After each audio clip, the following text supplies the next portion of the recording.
Every time you tap your card at the grocery store, every time you upgrade your phone, every time your car insurance renews, there's a cost embedded in that price you never see. And no, a foreign government isn't cutting that check. You are. Because tariffs are not charged to countries. They're charged on imported goods at the border, and those costs move straight through the supply chain into the U.S. economy like a quiet sales tax. Now here's where it gets interesting. While this tariff pressure squeezes household budgets, silver, the metal inside solar panels, electronics, data centers, and advanced vehicles, is reacting in real time. As of March 2, 2026, spot silver is trading around $96 per ounce according to major bullion trackers. That's not a sleepy move. That's volatility. So the real question is this: are tariffs quietly draining purchasing power, while silver becomes the pressure gauge for the entire system? Let's break it down. This isn't political, it's math. The key fight around tariffs has always been about one question: who pays? The political line is often they pay. The economic question is whether exporters cut prices or Americans absorb the cost. Economists at the Federal Reserve Bank of New York, working with Columbia University researchers, studied the 2025 tariff wave. Their conclusion was blunt: the vast majority of the burden landed on U.S. firms and consumers.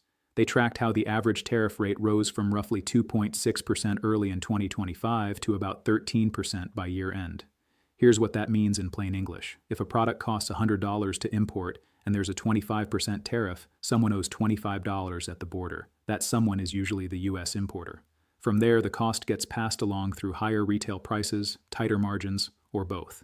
So even if you never see tariff printed on a receipt, you feel it. That's why this debate has escalated. According to reporting by Axios, some lawmakers have floated the idea of tariff refunds, citing estimates from Yale Budget Lab suggesting an average short-run household income hit of roughly $1,700 if costs are fully passed through. At the same time, the head of the International Monetary Fund has described U.S. tariffs as a headwind on productivity. The U.S. economy can still be strong, but policy friction matters at the margins. Now let's connect this to silver. Silver isn't just a precious metal. It's an industrial input with real economic sensitivity. It's embedded in electronics, electrical contacts, automotive systems, solar panels.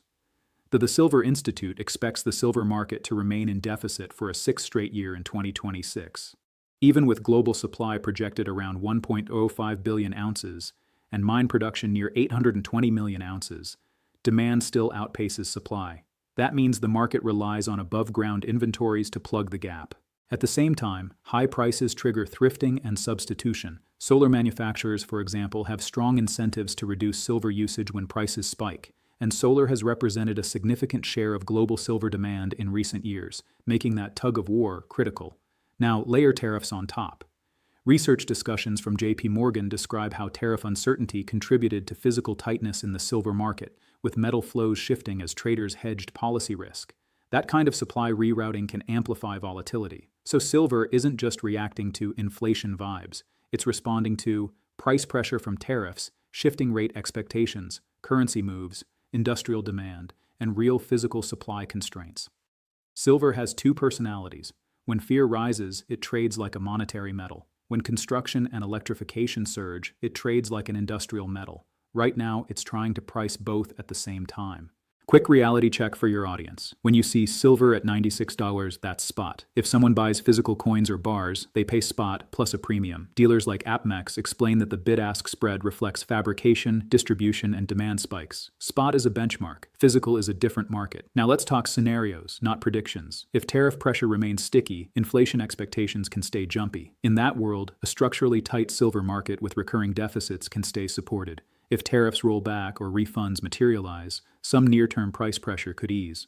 But the structural demand tied to technology and infrastructure doesn't disappear overnight.